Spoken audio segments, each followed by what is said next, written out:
The Vorkai Empire had a wall. It stood in the Grand Council chamber on their homeworld Vork Prime, 30 meters long, 3 meters high. Carved from black volcanic stone that had been polished for so many generations it shone like the surface of a dark lake. On quiet afternoons, when the light from Vork Prime's sun came through the tall chamber windows at the right angle, the wall seemed almost to breathe. On it were names.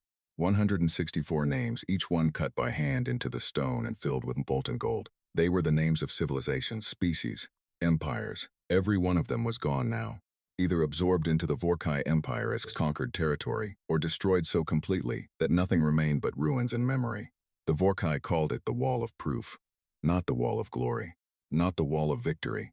Those names would have felt too emotional, too theatrical, and the Vorkai were not an emotional or theatrical people. They were precise. They were calculating. The wall was proof, plain and simple, proof that their strategy worked, proof that their warships were the finest ever built, proof that their soldiers were the best trained in the known galaxy, proof that 164 times the Vorkai had met an enemy in open battle, and 164 times the enemy had lost. There was a ceremony for each name, after a conquest was complete, after the last enemy ship had gone dark or surrendered, after the planet had fallen. A master craftsman was brought to the council chamber.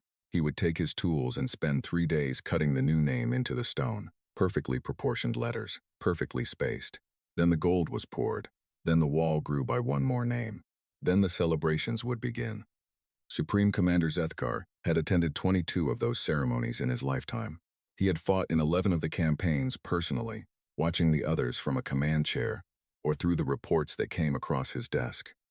He was old now, his skin faded from the deep blue of his youth to the gray-silver that marked a Vorkai who had passed through 7 decades of life. His body was still strong, though, his mind sharper than most males half his age. Every morning, before his meetings and briefings and the endless responsibilities of commanding the greatest military empire in the galaxy, Zethkar walked the wall. He did it alone. He started at the first name, the Wreckage Dominion, conquered before his grandfather was born, and he walked slowly to the end, to the 164th name, the Thalori Sovereignty, his most recent campaign, his most recent victory. Then he would stop, and he would look at the empty space beyond that final name. Space for more. There was always space for more.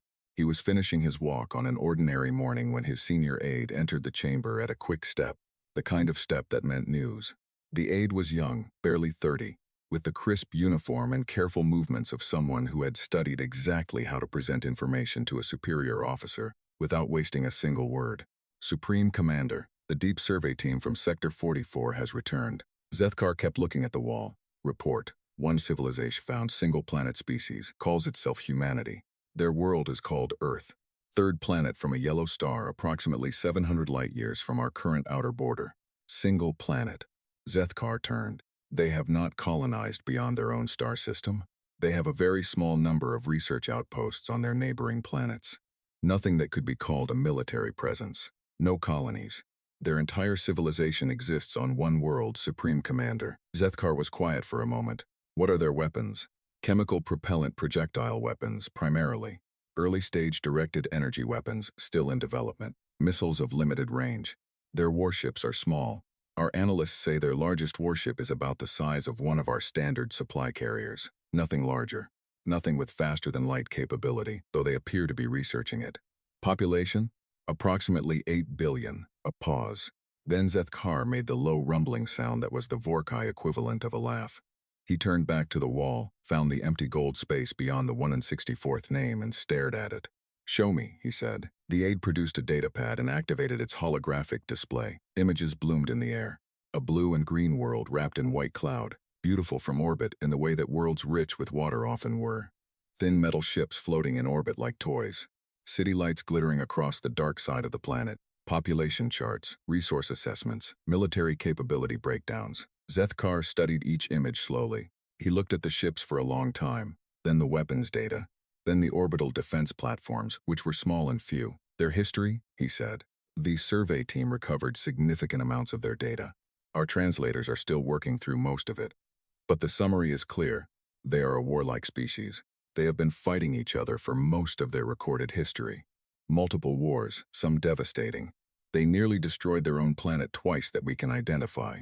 But they are currently moving toward a unified planetary government. and seemed to cooperate on defense matters even across their political divisions. Zethkar set the datapad down and linked his hands behind his back. He walked the length of the chamber slowly, saying nothing. His aide waited. He had learned not to fill Zethkar's silences. A warlike species that cannot leave their own system, Zethkar finally said. A species that has spent centuries perfecting the art of killing each other, and has nothing bigger than a supply carrier for a warship. He stopped. This would be the easiest campaign we have ever run.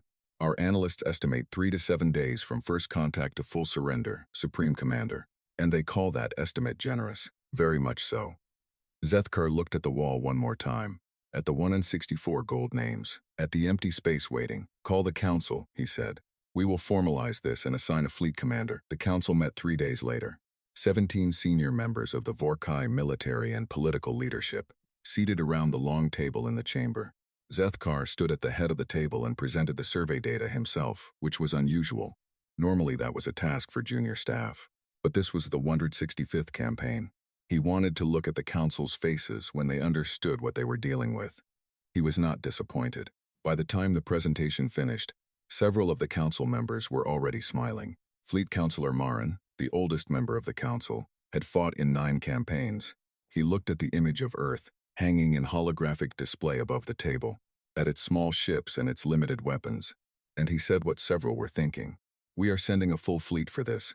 We are, Zethkar said. Supreme Commander, with respect, a battle group of 10 ships would accomplish this in the same time. Why allocate 40 warships to a civilization that cannot threaten us? Because they are unknown, and the unknown is the only thing that has ever hurt us. The chamber was quiet. The older council members nodded. The younger ones listened carefully, understanding that they were being taught something. Fleet Councilor Marin said nothing more. The vote was unanimous. A full battle fleet of 40 warships would be dispatched to the human solar system. Fleet Commander Drath was assigned command. The finest active fleet commander the Vorkai had. Winner of 4 campaigns without the loss of a single ship to enemy fire. Some people thought assigning Drath to such a small mission was excessive. Zethkar thought it was appropriate. The 165th victory would be recorded for all of Vorkai history. He wanted it handled with complete perfection. The fleet assembled at the staging point over the following 3 weeks. 40 warships, ranging from fast patrol destroyers to 4 heavy dreadnoughts capable of cracking the surface of a moon. Carrier vessels with fighter complement, supply ships, and 6 troop transports carrying a total of 12,000 Vorkai ground soldiers, equipped with the best infantry weapons their empire could produce. Fleet Commander Drath reviewed his force from the observation deck of his flagship, the carrier dreadnought had called Vorkai's Fist. He was a lean male, quiet, with a face that gave nothing away. He had read every report the survey team filed on Earth. He had read the translated portions of human history. He had studied their ships and their weapons, and their military doctrine in as much detail as the survey data allowed. Then he had set it all aside and written his battle plan in 4 pages, because that was all it required. He walked his captains one by one through the plan. Most of them had the professional calm of experienced officers. A few of the younger captains had a harder time hiding how they felt, which was that this was not a mission requiring much planning at all. One of his captains, a young male named Sirach, who was on his first campaign, said it plainly. Fleet Commander, their ships cannot survive one engagement with even our lightest destroyer. Their weapons cannot penetrate our hull plating. Their orbital stations are not designed for combat. By any measure, this is. Complete the thought carefully, Drath said. Sirach considered. A formality, sir. Drath looked at him for a moment. Do you know why the Vorkai have never lost a campaign? Our superior technology and because we do not treat any campaign as a formality.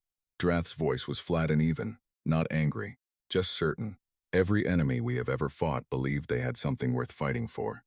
Every species we have ever encountered surprised us in at least one way we did not expect. You will treat these humans as a capable enemy until they are defeated, and their surrender is in my hand. Then you may call it a formality. Captain Sirach straightened. Yes, Fleet Commander. After the captains were dismissed, Drath stood alone on the observation deck and looked out at his fleet. 40 ships hanging against the stars, quiet and vast, their running lights blinking in the dark. He thought about the human history files, the wars, the way they described their own wars, with horror sometimes, but also with a strange pride. The way they wrote about the ones who kept fighting when everything said they should have stopped. The way they celebrated people who refused to give up even when giving up was the logical choice. Stubborn, he thought, They are a stubborn species. Stubbornness was not a weapon. He reminded himself of that. All ships report ready, Fleet Commander, his communications officer said over his earpiece. Drath turned from the window and walked to his command chair. He settled into it, pulled up the navigation display, and confirmed the course plot to the human solar system. 17 days. All ships begin transit sequence, he said. The 40 warships of the Vorkai battle fleet began to move. Slowly at first, their massive drives building power, then faster, falling into the precise formation that Drath's battle plan required. They moved with the quiet confidence of something that had done this before. Many times. Something that had never lost.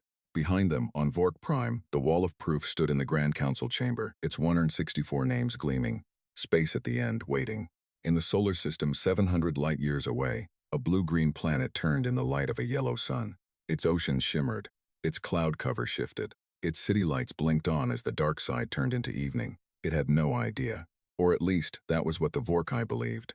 17 days away, something was moving through the dark of space, and it was very sure of itself. The signal reached Earth 14 days after the Vorkai fleet left their staging point. It came in on a frequency that no human-built receiver had ever picked up before. It came from far out in deep space, past the edge of the solar system, past the listening posts humanity had placed on the outer planets, past every sensor array that Earth's defense network had built in the last 40 years. It was faint at first, just a ghost signal that the automated systems flagged as unusual. Within 3 hours, the signal was strong enough to analyze. Within 5 hours, it was clear that it was not coming from any known human installation. Within 8 hours, the Deep Space Array at Lunar Station 7 had triangulated its source and confirmed what the senior analysts in the Defense Coordination Center in Geneva already suspected. The signal was coming from outside the solar system, and it was moving toward them. Defense Director Elena Vasquez was in the middle of a budget meeting when her deputy appeared at the door of the conference room with an expression she had learned to read over 15 years of working with him. That expression meant everything else could wait. She excused herself and followed him into the corridor. He handed her a tablet. She read it once, quickly. Then she read it again, slowly. Then she handed it back and stood very still for a moment with her eyes focused on nothing. "How long have we known?" she said. "Analysis team confirmed it 4 hours ago. They wanted to be absolutely certain before escalating." "Good. That was the right call." She started walking. "Get me the full signal data, the triangulation data, and every analyst we have who worked on Project Shepard. Now, and get me General Kane on a secure line. Already placed the call, Director. He's waiting." She nodded and kept walking. Vasquez was 47 years old, with dark hair that she kept short because she had no patience for anything that required maintenance. She had spent her career in planetary defense, working her way up from a junior signals analyst in the early days of Earth's Unified Defense Program to the Director of Global Defense Coordination, the most senior military position on the planet. She was known for 2 things. She never panicked, and she was almost always right. Right now she was thinking about something that had happened 31 years ago, when she was 16 years old, sitting in a classroom in Buenos Aires. Her teacher had put a question on the board. "What is the greatest lesson history has ever taught us?" The students gave the usual answers. "Never start a war you cannot win. Power corrupts. Unite or fall." Her teacher had nodded politely at all of them. Then the teacher said, "The greatest lesson history has ever taught us is this. The one who prepares wins, every time. Not the strongest, not the largest, not the most advanced. The one who was ready." Vasquez had remembered that. More than that, she had built her career on it. The Defense Coordination Center was buried 200 meters below Geneva, in a complex that had taken 11 years to build, and that officially did not exist on any public record. Its full name, known only to about 3,000 people on the planet, was the Integrated Planetary Defense Coordination and Response Center. Everyone who worked there called it the Hole. Vasquez reached the Hole in 40 minutes. General Marcus Kane was already there, standing over the main tactical display table with 3 senior analysts. Kane was a big man, dark-skinned, with the kind of physical stillness that came from decades of military training. He had commanded the Joint Earth Defense Force for 6 years. He and Vasquez had worked together for most of that time. They disagreed on many things and trusted each other completely. "The signal has increased in strength again in the last hour," Kane said by way of greeting. "The triangulation is solid. Multiple sources, all converging on the same origin point. Fleet-sized energy signatures. How far? 3 days out from the outer edge of the system. At current speed, they'll cross the heliopause in 72 hours. Inner solar system in roughly 5 days after that." Vasquez looked at the display. A red marker was moving slowly toward the center of the map, toward the small blue circle that represented Earth. She looked at it for a moment, breathing slowly. "Is Shepard ready?" she said. Kane looked at her. The analyst near him found something to look at on the other side of the room. "Director," Kane said carefully, "Shepard has been in operational testing for 14 months. It has never been tested under actual combat conditions. We don't know. Is it ready?" He was quiet for a moment. "Dr. Patel says yes. Then it's ready." She pulled up a chair and sat down at the table. "Call Patel in. And I want the full Shepard team here within 6 hours. And Marcus," she looked up at him, "start activating the contingency protocols. All of them." Kane nodded once and started giving orders. For the next 2 hours, Vasquez sat at the table and read files. Not the signal data, not the tactical projections, not the energy readings. She read history. The files she had put together herself, over many years, whenever she had time to think about the question that had occupied the back of her mind for most of her professional life. What would happen if something came for Earth? Not an asteroid, not a rogue AI, something that chose to come. Something with ships and weapons and the intention to conquer. The files she had built in response to that question were detailed, comprehensive. 30 years of reading, research, and planning, kept in an encrypted database that no one else could access. History files, mostly, not human history, alien history. It had started with the first confirmed alien signal, received 18 years ago. A faint transmission, ultimately determined to be an automated beacon from a dead civilization. But it had told Earth's analysts two things. There were other civilizations out there, and at least one of them was dead. For a long time, humanity debated whether that dead civilization had died on its own or had been killed. The debate never fully resolved. Then, 11 years ago, a second signal, stronger. Clearly a communication of some kind. Impossible to decode at first, but over the following 3 years, humanity's best linguists and mathematicians had cracked most of it. What they found changed everything. It was a warning, left behind by a species that called itself the Sulhari.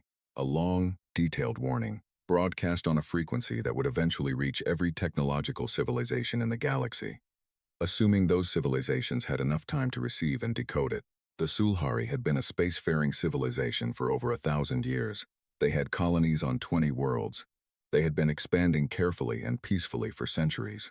Then something had come for them, the Vorkai. The Sulhari broadcast described them in careful detail, their ships, their tactics, their weapons, their social structure, their method of conquest. The broadcast ended partway through, cut off mid-sentence, as if the last transmitter had been destroyed while still sending. That broadcast had started Project Shepard. Dr.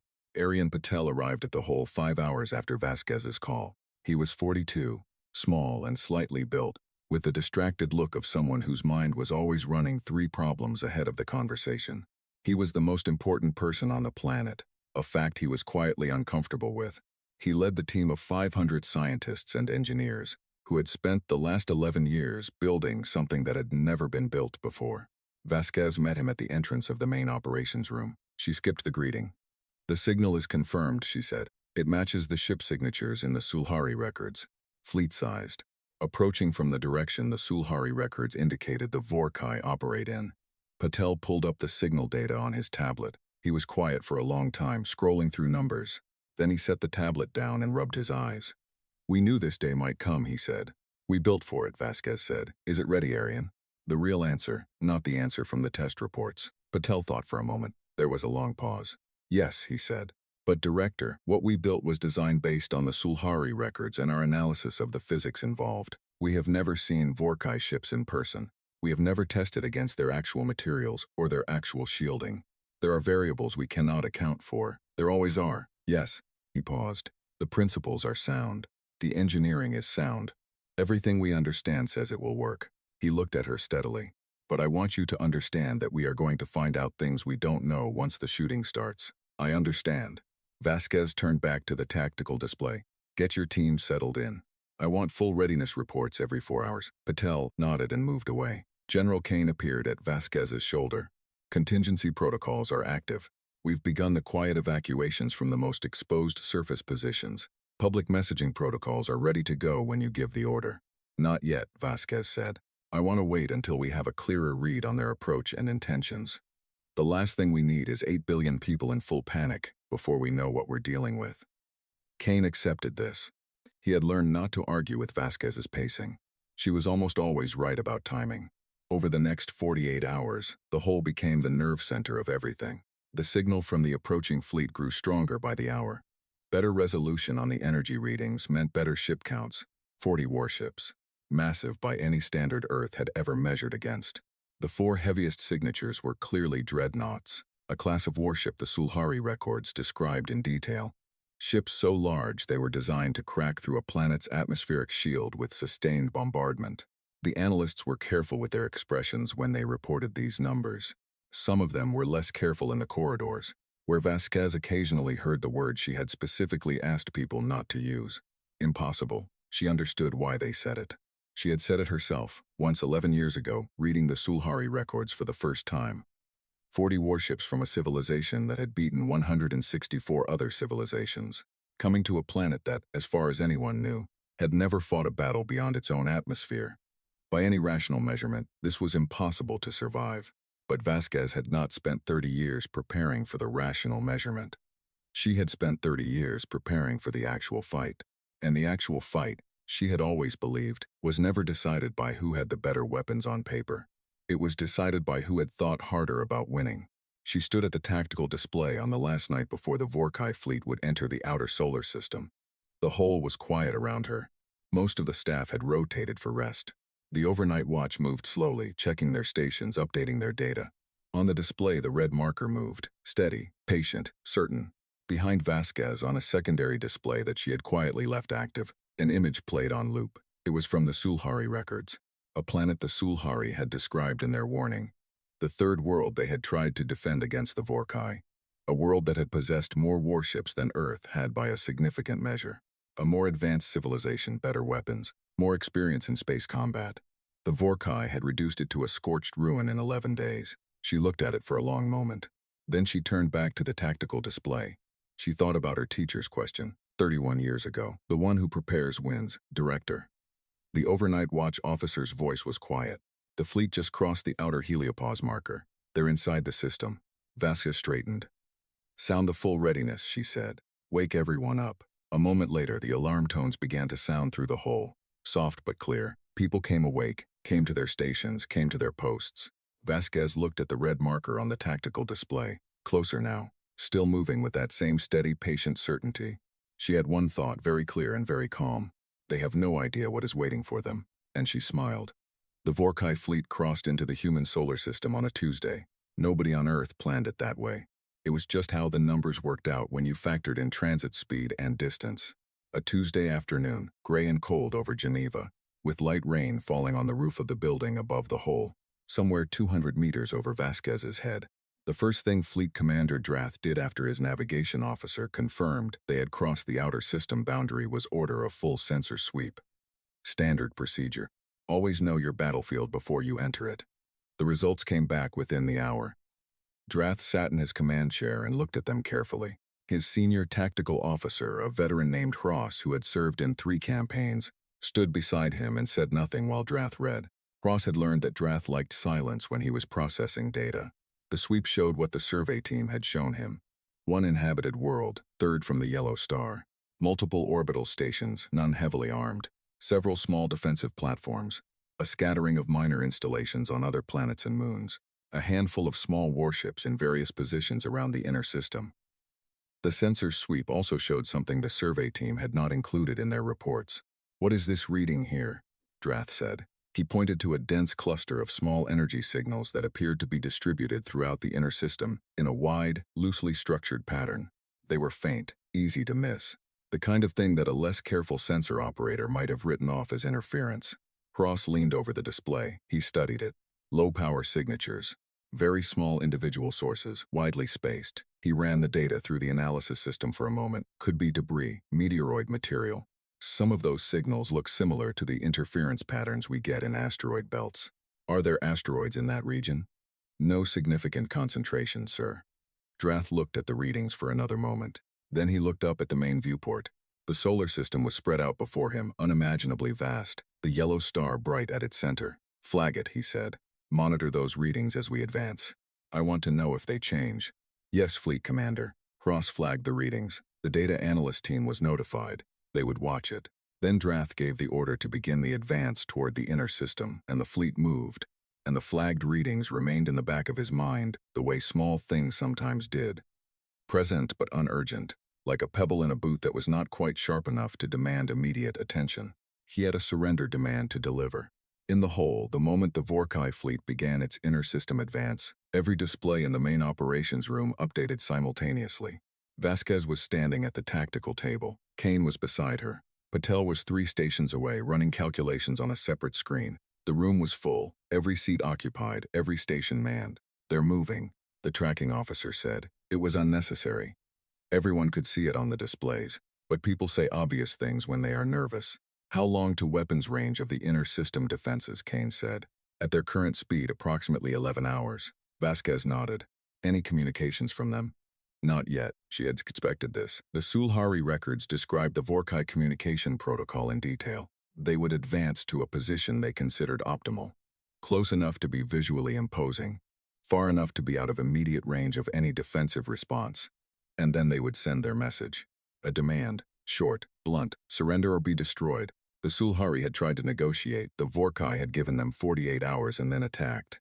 The second species in the records, the Dreth Collective, had tried stalling. Same result, different timing, same outcome. Vasquez had no intention of surrendering and no intention of negotiating. But she also had no intention of responding to the surrender demand in a way that would provoke an immediate attack before she was ready. She had a very specific response already written. It was not a surrender, and it was not defiant. It was carefully, precisely calibrated. 7 hours into the Vorkai advance, the communication came. It arrived on a broad-spectrum broadcast that hit every receiver in the solar system simultaneously. The signal was accompanied by a translation key. The Vorkai had done their homework with the survey data and translated their message into the most common human language, English, which meant their linguistics team was competent and their survey had been thorough. The message was read aloud by the communications officer in the hole. Her voice was flat and professional, which was exactly right. "To the inhabitants of the planet designated Earth, you are addressed by Fleet Commander Drath of the Vorkai Empire. The Vorkai Empire controls 164 star systems and their associated worlds. Your civilization has been assessed and found to be within the expansion boundaries of the Empire. You are offered one choice: surrender your world peacefully and accept integration into the Vorkai Empire, or refuse and face the total destruction of your military capability and the occupation of your world by force. You have 12 of your planetary rotations to respond. Refusal to respond will be treated as refusal to surrender." Silence in the hole.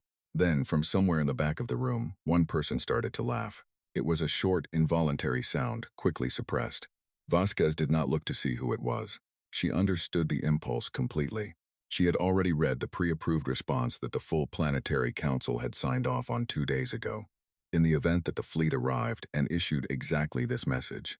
She had written it herself. "Send the reply," she said. The communications officer sent it. Across the solar system, in the command deck of the Vorkai's Fist, Fleet Commander Drath received the human response 11 minutes after the message was delivered. He read it on his personal display without expression. Then he read it again. It said, "Fleet Commander Drath, your message has been received. We understand what you are offering.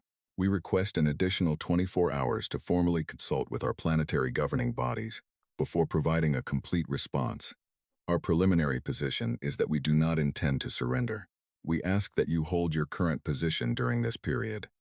We also note that we are aware of your record of 164 victories. We have no doubt that you are an extremely capable military force. We wish to communicate to you, with respect, that this situation may be different from those you have encountered before. We ask that you consider this carefully during the 24-hour period we have requested." Drath read it twice. Then he handed the pad to Ross. Ross read it. He frowned slightly. "Their language software is accurate. This is a genuine translation. It appears to be." Ross set the pad down. "They are stalling, Fleet Commander. The request for 24 hours is a delay tactic. Every civilization that knows it cannot win tries to buy time at the start." "Yes," Drath said. "The note about this situation being different, that is simply defiance, posturing." "Yes," Drath said again. He was quiet for a moment. "Grant them the 24 hours. Ross looked at him. "Sir? Their request is reasonable by the standards of civilized communication. We have 12 days before our operational deadline. We can afford 24 hours. He picked up the pad again and looked at the final sentences of the message. "And I want to know what they mean by different. It's bravado, sir. With respect, perhaps. Drath set the pad down, or perhaps not. Either way, I would like to understand it before we begin. Continue monitoring all sensor readings, particularly those faint energy signals. Cross acknowledged and moved away. Drath spent the next hour reviewing the sensor data himself. The faint energy signatures he had flagged on arrival were still there, distributed throughout the inner system. They had not moved. They had not changed in intensity. Whatever they were sitting quietly, waiting. He could not make them fit any category he knew.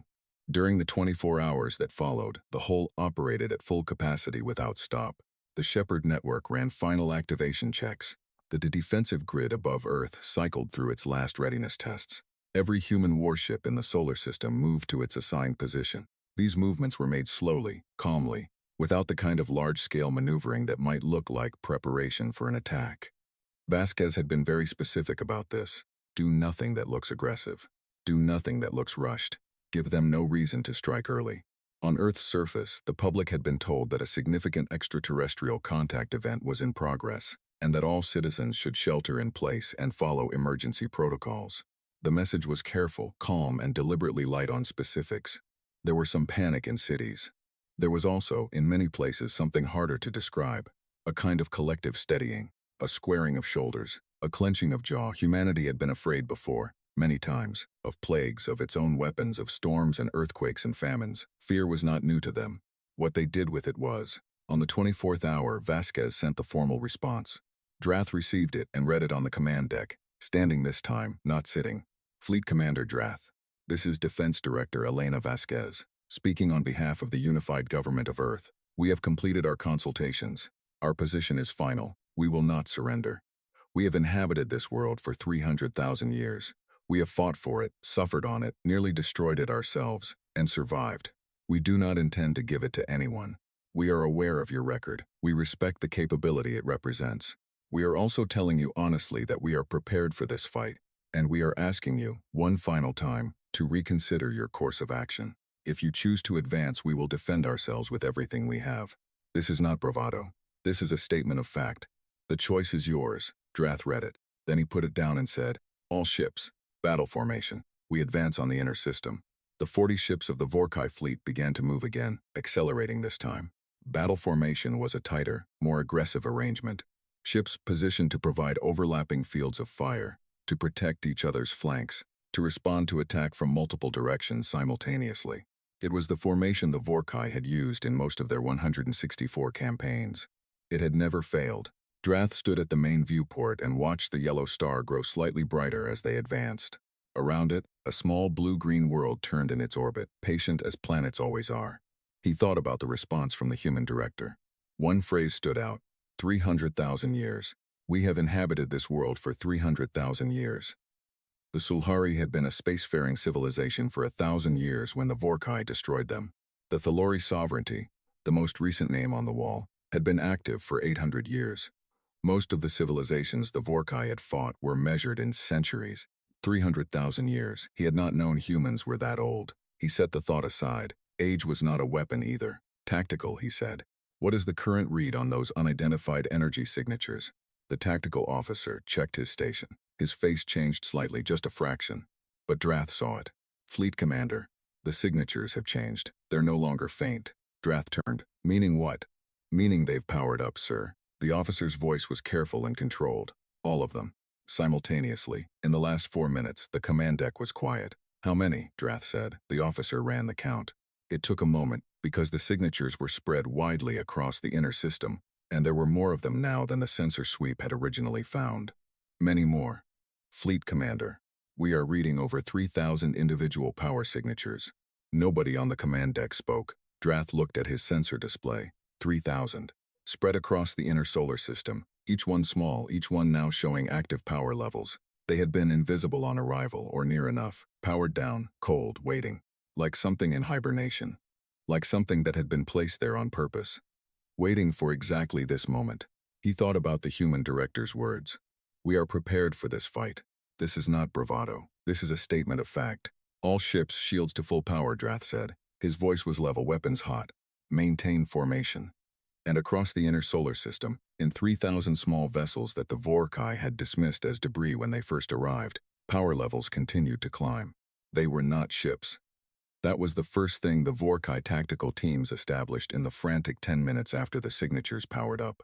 The 3,000 objects were not warships in any traditional sense. They had no crew sections, no life support, no bridge, no command structure. They were machines, unmanned, roughly 2 meters long, shaped like nothing the Vorkai had ever classified in their database of alien weapons systems.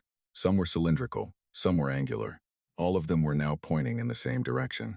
At the Vorkai fleet, Fleet Commander Drath stood in front of his sensor display and absorbed this information with a stillness that his officers, watching him, found either reassuring or terrifying depending on how long they had served under him. Power output analysis, he said. The tactical officer, a steady professional named Vorel, ran the calculations. He had been running them since the signatures spiked. His screen was full of numbers. Some of the numbers were making him recalibrate his estimates, because the first results had come out wrong, and then the second results had also come out wrong, and the third results were telling him something that he was having real difficulty putting into a sentence. Fleet Commander, Vorel said carefully. The individual power output of each unit is small, comparable to a light shuttle engine. Then they are not a threat to our shields individually, Drath said. No, sir. A pause. But they do not appear to be designed to operate individually. Drath looked at him. Explain. The power signatures. I have been watching the frequency modulation for the last 8 minutes. They are linked. Every unit in the network is communicating with every other unit on a shared frequency. They are a distributed system. Not 3,000 separate weapons. One weapon. 3,000 components. The command deck processed this. Drath turned to his communications officer. Get me a channel to all fleet captains.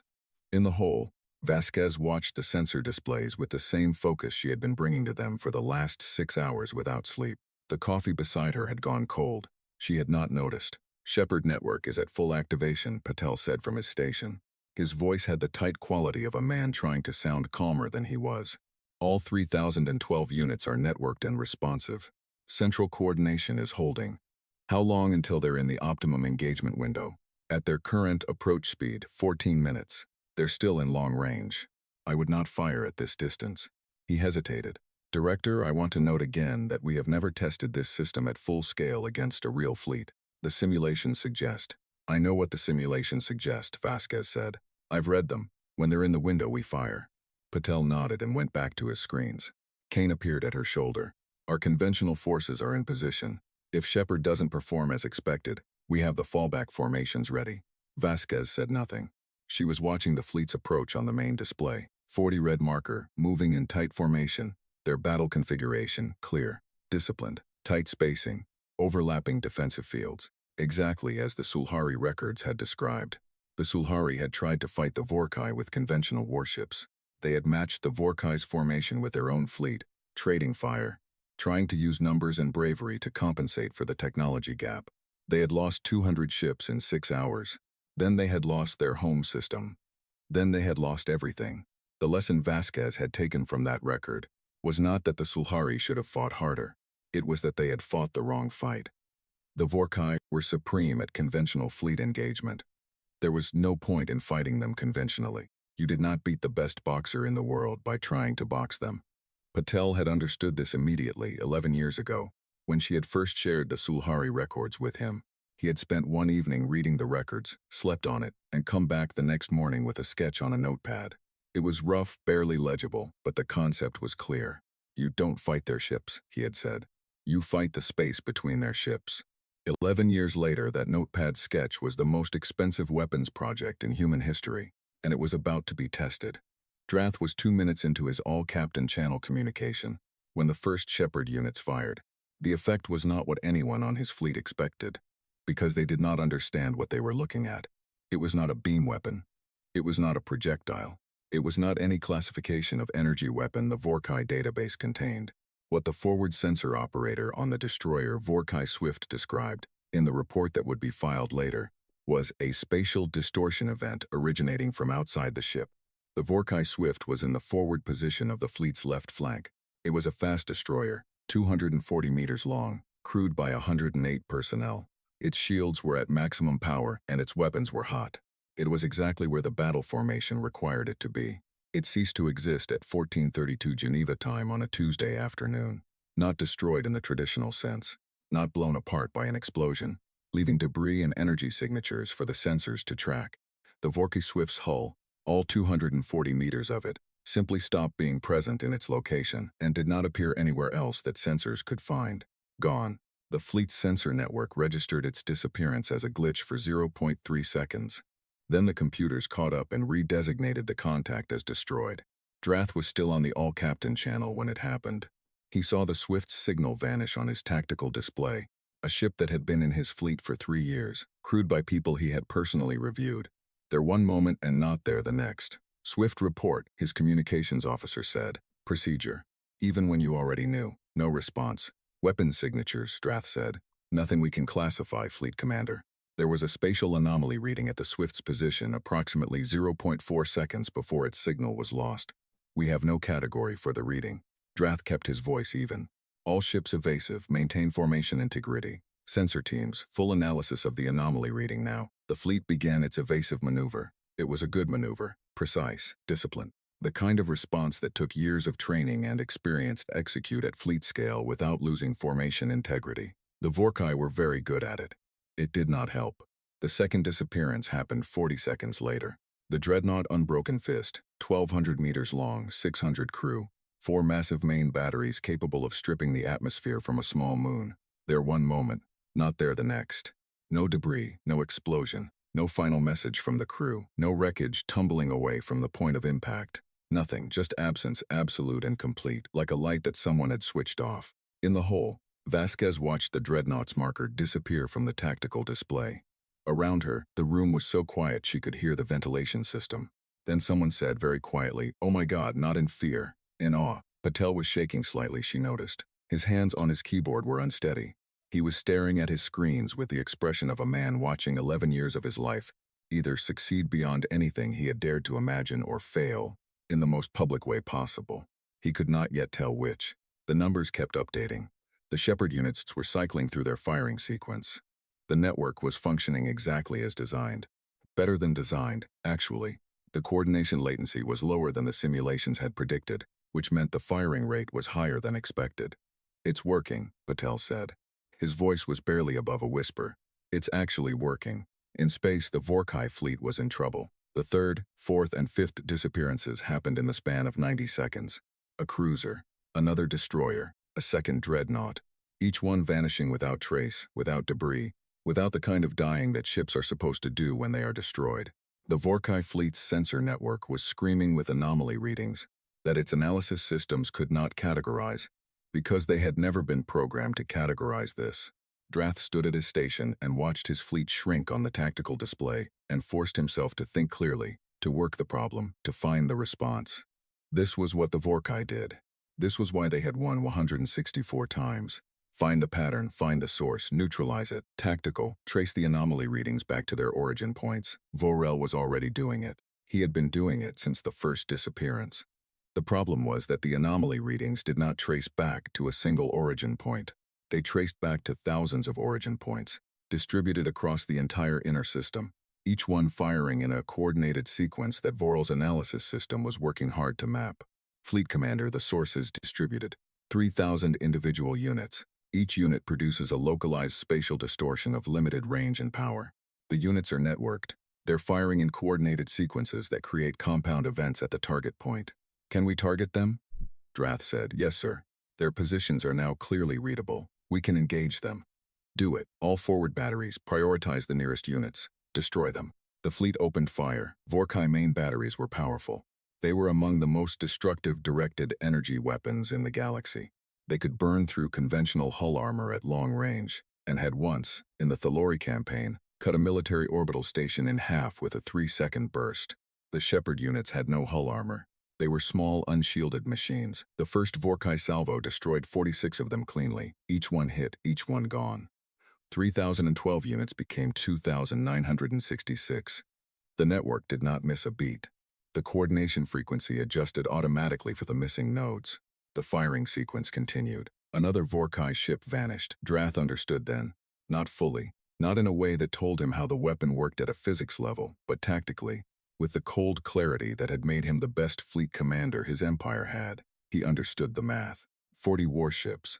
They could destroy approximately 100 of those units per salvo with coordinated fire if every ship was dedicated to the task. The network had started with over 3,000. To reduce it below operational effectiveness, if it had such a threshold, which was not guaranteed, they would need to dedicate every gun in the fleet to engaging targets that were spread across an enormous volume of space, while those targets were actively destroying his fleet one ship at a time. He could not fight the fleet battle and destroy the network simultaneously. All ships concentrate fire on the network units, he ordered. Destroy as many as possible, fastest possible rate. The fleet was down to 34 ships now. He could see it on the display. 34 ships fired everything they had. In the hole, Vasquez saw the incoming fire data and watched Shepard units being destroyed. The count ticked down from 3,012 to 2,900 to 2,700. The Vorkai were shooting fast and accurately, and they were doing damage. Will they bring the network below operational threshold, Kane said. Patel shook his head. Not at that rate. Every unit they destroy, they lose another ship first. The math doesn't work for them. How many ships do they have left? Patel checked. The display shows 32. On the tactical display, the red markers continued to wink out, one at a time. The pace was not fast, but it was relentless. Every 40 to 60 seconds, another ship ceased to exist. No wreckage, no emergency signals, no escape pods broadcasting their positions. Nothing remained of the ships the Shepard network was taking. That was the point. That was the physics of it. Patel had not told anyone, even Vasquez, the full detail of what the Shepard units actually did. Not because it was classified, though it was. Because he was not certain that anyone would have approved the project if they fully understood. The Shepard units did not destroy ships. They relocated them to a point in space approximately 4 light-years from the solar system, inside a region of dense molecular cloud where navigation was effectively impossible, and no habitable world existed within range of even a Vorkai ship's fuel capacity. He had chosen to describe this to Vasquez as removal from the combat zone. She had accepted this description. He watched the red markers disappear and thought about what it meant to be a crew member on one of those ships. One moment in a solar system, in a battle, knowing where you were. The next moment, somewhere else, alone in the dark, surrounded by gas cloud, with no way to know where home was. He was not sure whether that was more merciful or less merciful than being destroyed. He had decided not to think about it too hard and had gone back to the engineering. On the Vorkai's fist, Drath was down to a fleet of 20 ships. His communications officer had been trying to reach Vork Prime for the last 40 minutes. The message would take time to travel, but he needed to send it. Fleet Command needed to know what was happening here. What kind of weapon they were facing. The physics readings his sensor team had gathered, incomplete and baffling as they were, needed to reach people who could analyze them properly. He had also sent a personal message to Supreme Commander Zeth Kar. It was short. He had not known how to make it longer. Supreme Commander, we are facing a weapon without precedent. It leaves no wreckage. I do not understand its function. We have destroyed approximately 400 of their network units. They have more than 2,000 remaining, and the rate of attrition is not sufficient. I am going to attempt a retreat and regroup. I believe we need more ships and better information. 23 ships lost. No debris, no remains. Fleet Commander Drath, he sent the message and turned back to his tactical display. 18 ships now. The Shepard units were still firing. Still coordinated. Still relentless. Fleet Commander, Ross said quietly. He had been standing beside Drath's station for the last hour. Should we begin a retreat maneuver? Drath looked at his fleet. 18 ships. 47 minutes ago he had had 40. The network still had over 2,000 units operational. His gunners were destroying them as fast as they could, but it was not enough and everyone on the command deck knew it. He looked at the blue-green planet on the long-range display. Turning. Quiet. He thought about the human director's message. This situation may be different from those you have encountered before. Not bravado. A statement of fact. Yes, he said. All ships begin a retreat maneuver. Full drive power. We are leaving the system. It was the first time in 4 campaigns in his entire career that Drath had said those words. The retreat order went out at 16:04 Geneva time. The 18 remaining ships of the Vorkai fleet turned, drives at full power, forming up as best they could, pulling away from the inner system and toward the outer edge of the solar system, and whatever lay beyond it. The maneuver was clean, disciplined. Even now, with less than half the fleet remaining, the Vorkai executed a battle withdrawal the way they did everything else, with precision and control. Drath watched the inner system fall behind on his rear sensor display. The planet, the orbital stations, the network. He watched it all recede as his fleet built speed, and for a brief moment something in his chest loosened slightly. They were moving.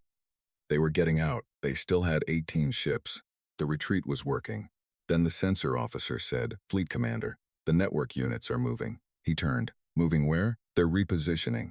The officer's voice was very careful. "Ahead of us. They're spreading into an intercept pattern." Drath looked at the tactical display. He saw it. The network units, those small, unmanned, relentless machines, were not just sitting in the inner system waiting for the Vorkai to come to them. They were mobile. They could pursue. Of course, they could. Of course they could. He looked at the numbers. How many network units had his fleet destroyed during the battle? Over 400. The network had started with just over 3,000. That left roughly 2,600 operational units. And they were now spreading out ahead of his retreating fleet in a pattern that was going to cut off the escape route.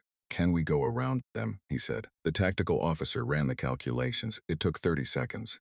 30 seconds in which nobody on the command deck spoke. "No, Fleet Commander. Their repositioning speed is sufficient to keep the intercept pattern ahead of us, regardless of heading changes at our current drive output. To outrun the repositioning, we would need to increase drive power beyond safe operational limits." "Increase drive power anyway," Drath said. The engineer's report came back in 2 minutes.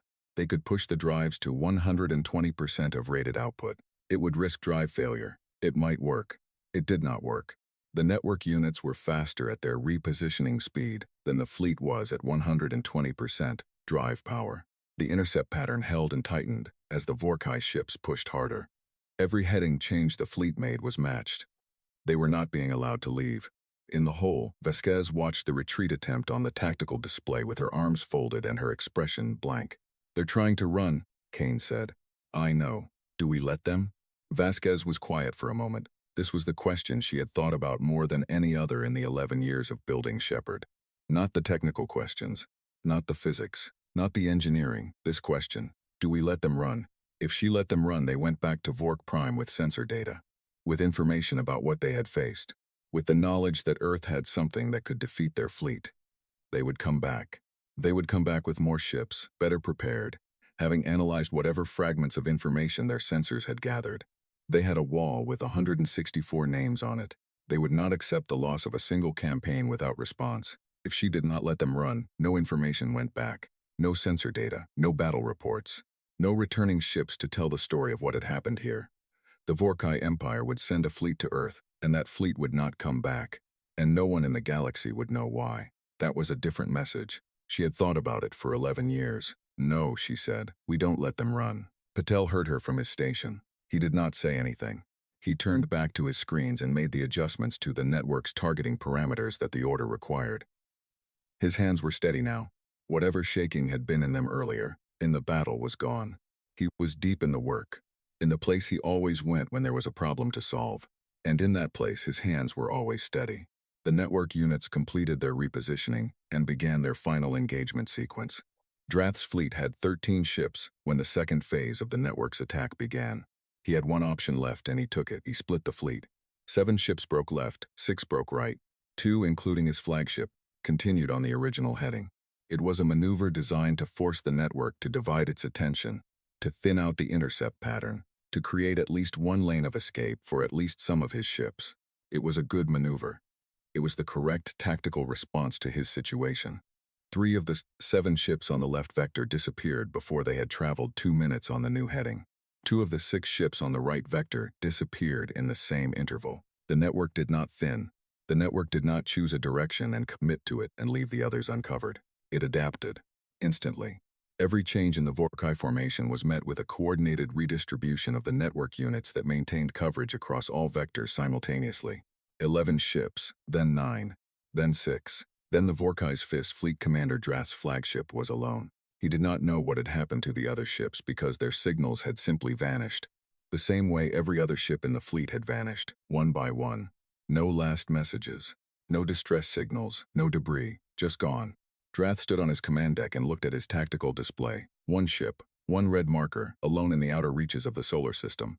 Around it, the network units were repositioning for what was clearly a final engagement sequence. He thought about many things in the next few moments. He thought about Vork Prime and the wall and the 164 gold names. He thought about his captains and their crews and where they might be now, if anywhere. He thought about the human director's message, which he had read and reread many times since it arrived, and which he understood now in a way that he had not understood when he first received it. 300,000 years. He thought about what a species looked like after 300,000 years of surviving. After all the wars and plagues and disasters they had clearly lived through, because they were still here. After watching civilizations around them die off in the records. After receiving a warning from the Sulhari, maybe, in the same way they had received warnings the Vorkai had never seen. After 11 years or more, maybe much more, of building something specifically for this, not for glory, not for expansion, because something was coming for them and they intended to still be here when it arrived. He sent one final message to Vork Prime. It was short. Supreme Commander, 18 ships cannot retreat. Network has containment capability. All ships lost except flagship. I do not expect to report again. Recommend no further engagement with this species until the nature of their weapon is fully understood, if understanding is possible. They were ready. They have always been ready. Drath. He sent it. Then he stood up straight and folded his hands behind his back and waited. The Vorkai's fist disappeared at 1751 Geneva time. In the hole, the last red marker winked out of the tactical display. The room went completely silent. Vasquez stood at the table and looked at the display. Where there had been 40 markers representing the greatest fleet the Vorkai Empire had sent on a campaign in 20 years, there was now nothing. Empty space. The solar system looked exactly as it had looked that morning, except that the shepherd units were now beginning their long, slow repositioning back to their dormant positions throughout the inner system. 31 seconds of silence, then someone at the back of the room started to clap. Slowly. 1 person, then 2, then 10, then all of them, the entire whole. 240 people on duty in that room at that moment, standing up and clapping until the sound filled the chamber and bounced off the walls. Some of them were crying, some were laughing, some were doing both at the same time, which is the thing humans do when the emotion is too big to fit in any one shape. Vasquez did not clap. She stood at the table with her arms folded and looked at the clean display. Not because she was not moved, because she was thinking. Kane put a hand on her shoulder briefly. That was enough. Patel was still at his station, running numbers. He would be running numbers for hours, she knew, assessing the network's performance, identifying what had worked exactly as planned, and what had worked better or worse than expected. He would produce a report that was thorough and precise, and would be classified for many decades. She would read every word of it. What's the status of the conventional forces? She said when the applause had settled. No engagements, Kane said. The network handled the entire battle. Our warships never fired a shot. Good. She was quiet for a moment. What about the other species out there? The ones who are watching? This was the other half of the question she had spent years thinking about. Earth was not alone in the galaxy. The Sulhari's warning had made that clear, and the survey drone signals had confirmed it over the years. There were other civilizations. Some of them had been watching this solar system, she suspected, since the Vorkai fleet set out. Word traveled among the species who had reason to fear the Vorkai. Some of those species had reached out tentatively, carefully through years of intercepted signals and careful back-channel contacts, to see if Earth was aware of its situation. Earth had given those contacts careful, non-committal responses that amounted to, "We know we are handling it. Please do not interfere." Now there was something to report back. Vasquez sat down and began composing the message. It went out 12 hours later, on the broadest spectrum broadcast that Earth's transmitters could manage. Not on the frequency the Vorkai had used. On the frequency the Sulhari had used for their warning. The frequency that humanity had always suspected other civilizations in the region monitored. The message was short. It said, "This is Earth. The Vorkai fleet that was dispatched to this system has been defeated. No ships were permitted to leave. No wreckage was left. We are aware that other civilizations in this region have experienced aggression from the Vorkai Empire. We are aware of their record of 164 victories. We are also aware that other species may have built defensive capabilities during this time. We extend the following offer to any civilization currently under threat from the Vorkai or any comparable aggressor. We are willing to share the technology and methods that we used in this engagement. We ask for nothing in return except that you use what we share to defend your own people, not to become the next aggressor. We are not interested in empire. We are not interested in expanding our territory. We are interested in making the galaxy a harder place to bully. Earth, out." Vasquez reviewed the message twice before sending it. Kane had suggested making it longer. Patel had suggested making it more technically precise. She had sent it as written. On Vork Prime, the message from Drath arrived 6 weeks after the battle. Zethkar read it alone, in the council chamber, standing before the wall of proof. He had been told already that the fleet had not returned. The first absence of a returning fleet in Vorkai history. He had been waiting for Drath's final message, hoping it contained something he could use. Some analysis of what had happened that he could hand to his scientists and Ingene